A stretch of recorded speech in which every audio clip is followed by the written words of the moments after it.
যে স্বপ্ন এখন 2030 সালে আমরা ক্ষুধা এবং দারিদ্র্য মুক্ত করবো বাংলাদেশকে। আমাদের শিক্ষায় বিপুলভাবে ব্যাপকভাবে শিক্ষা আমাদের পরিবর্তন আনতে হবে। এখনকার যে শিক্ষা যেভাবে আমরা শিক্ষা গ্রহণ করছি সেটা দিয়ে আমাদের 2041 স্বপ্ন পূরণ অসম্ভব হবে। 2041 স্বপ্ন আমরা এই দেশটিকে একটি ধনী দেশের আমরা অন্তর্ভুক্ত হব। সেটি করতে গেলে আমাদেরকে পৃথিবীতে 20টি দেশের একটি দেশ আমাদের হতে হবে, এবং এটিও আমি আগেই বলছি এটি অর্জন সম্ভব। এবং সেই জন্য আমাদের শিক্ষা খাতে আমাদের প্রচুর পরিমাণে আমাদের সংস্কার আনতে হবে। এখন যে শিক্ষা সেটি নিড বেসড নয়। এখনকার যে শিক্ষা ফোর্থ ইন্ডাস্ট্রিয়াল রিভলিউশন দাবি মেটাবার জন্য নয়।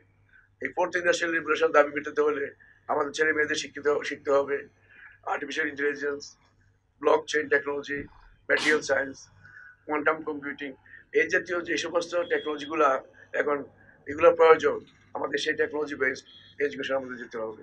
আমাদের মাননীয় আমাদের আমি মনে করি আমার মাননীয় প্রধানমন্ত্রী তিনি জানেন, এবং সেই জন্য তিনি বারবার বলে আসছেন আমাদের সময়ের চাহিদা মেটাতে, এখনকার চাহিদা এবং আগামী চাহিদা মেটাতে আমাদের শিক্ষা ব্যবস্থাকে তিনি নিজের সাথে কমিটমেন্ট নির্বাচন করেছেন।